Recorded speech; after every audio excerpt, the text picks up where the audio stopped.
Hello, welcome to Vintage Cookbooks and Crafts. Today I'm going to give a little update of what I've been doing in my garden.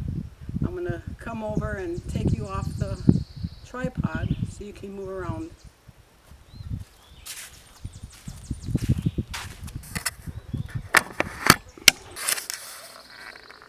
In my last video, we were inside the framing here and the plastic was up. And I had all along here were all my tomatoes. And I had my onions outside the framing along here holding the plastic down. Now the onions are all moved along the fence here. And on the end I have a bucket of carrots because onions deter carrot flies. And I have more carrots down on the end. These are all Patterson hybrids. And here we have a little experiment where some garlic was sprouting in my refrigerator. So I thought I'd just plant them and see what happens. And they seem to be growing. These are my Elsa Craig. Sorry about my shadow here. Here's some more carrots. They're all coming up nicely. All along here, I'm going to have cucumbers, squash, pole beans, stuff like that. It's still a work in progress. Here we have broccoli, Bell Star broccoli. This is another Bell Star. This is Calabrese broccoli. This is cabbage with a marigold. That's golden acre cabbage. And more carrots because brassicas and peppers don't like each other. So I put a tub of carrots in between to keep them neutral. I don't want them fighting in the garden. These are pimento. These are pimento plants. This last one here is a cubanelle. It's not a bulb like a bell pepper. They're elongated and they're called sweet frying peppers. On this side I have King of the North. Here we have Keystone Giant, Emerald Giant. This is another Emerald Giant. And the reason I put the tomato cage in the center and not over the pepper plants because they will support them on one side. Here. The peppers will get supported by the tomato cage, but they don't have to be inside where their branches are confined, and then the fruit gets distorted because they're stuck in the branches. This is a California Wonder. And like I said, peppers don't like brassicas. So I separated them with dill. And this is pak choy. It's a Chinese cabbage. This is cauliflower called Amazing from Young Seeds. This is more Amazing cauliflower. This is Snow Crown hybrid cauliflower. Then around the corner here, I have all my tomatoes that had been inside earlier. And this is my Amish paste. And here's my little Amish paste that got manhandled, but it has revived nicely. This is my Chipola's Pride. This is my San Marzano. He's doing beautiful. Look how sturdy his stem is. I really like that. Here's my Sheboygan paste, and this is another Sheboygan paste. And as they grow up, I will take clamps and clip them to this trellis.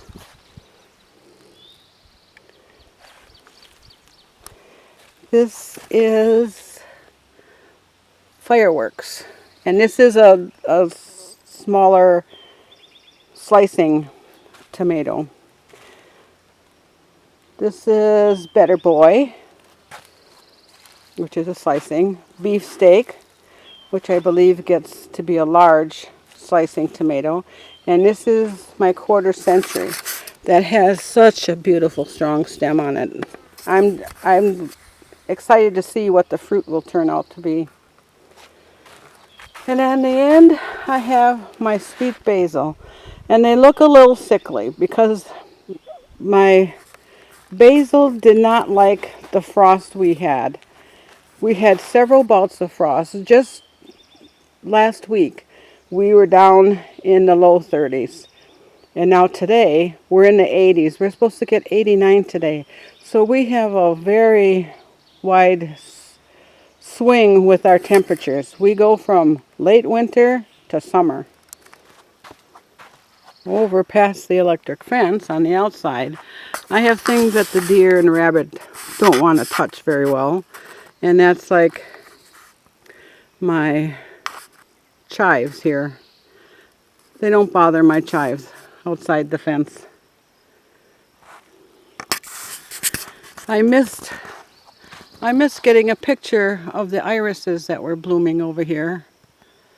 On the end, that's a summer phlox that's coming up. Over here, I have sage, chervil, Greek oregano, and regular oregano. This is cilantro. This is the long-standing cilantro. There's my little rosemary. It has some growing up to do, poor thing. Here's my marjoram zatar, or zatar. I know, I just planted that one in there this morning. And here's my regular sweet marjoram, and on one side, and on the other side, I have my summertime. I still have plants in the flats that I have to plant yet. This is my early jalapenos. This is another early jalapenos, and they're fairly hot. For our Memorial Day barbecue, we put some what they call cowboy candy. It's actually pickled jalapeno pepper slices. And it's sweet and it's hot and it's just delicious on top of burgers. And oh my, was this one hot. That's for leftover from last year. And this is my Italian parsley. Here's Tam jalapeno, which is a mild to moderate. It says it has 1,000 to 1,500 SHUs, which is heat units. And I can't tell you what that really means, but it's supposed to be milder. And this morning, let me take a walk over there. Hang on.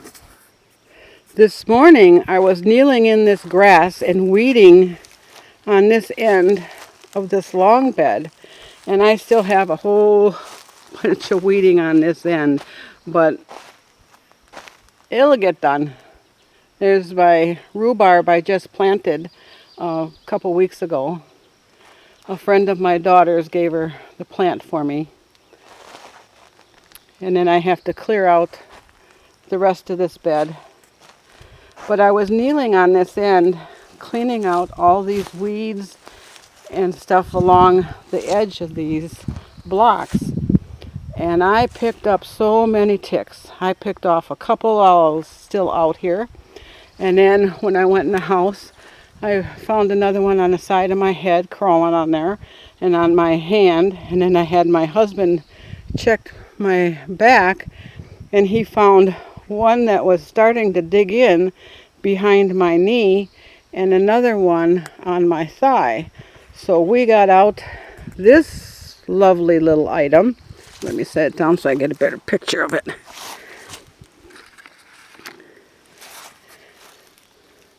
This is called a ticked off. And this, we've used this for ages, decades. And what it is, it has this little spoon-shaped thing with a notch in it.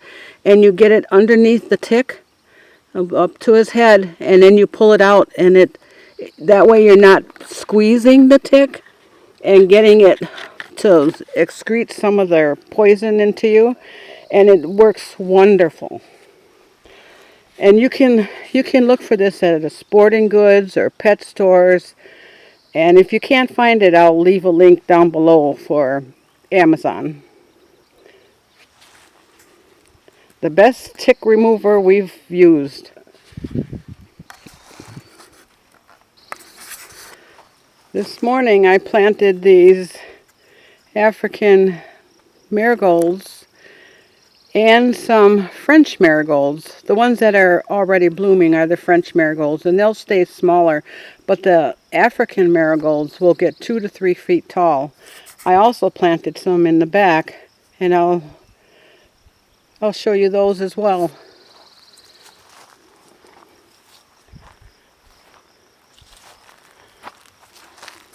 Back here, I planted 4 pots of the African marigolds. And like I said, they're supposed to grow 2 to 3 feet tall. I've never planted them before, so I'm excited to see how large the flowers are. And as I was looking at the leaves of the plant, I noticed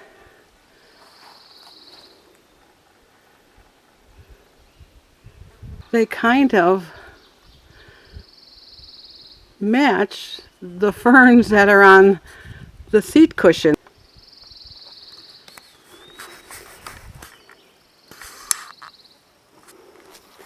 This long wooden bed needs to be replaced.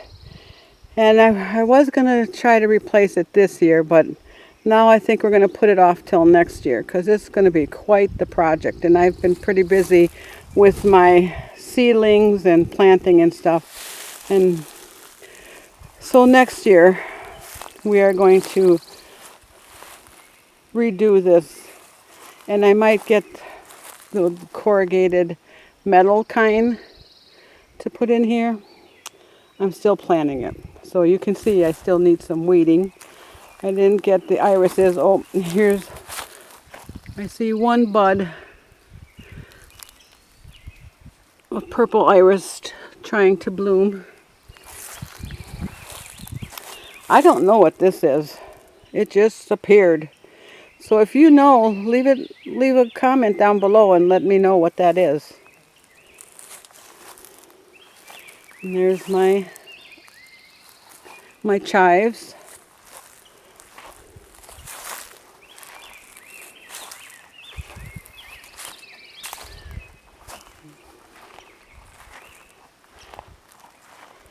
So I have a lot of flowers yet. I have hollyhock and nasturtiums that I will be putting in this area.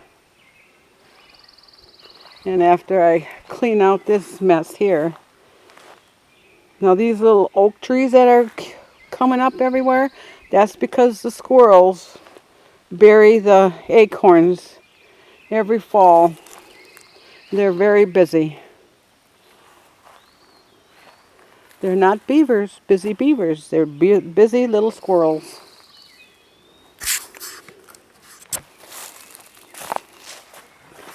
So until next time, goodbye.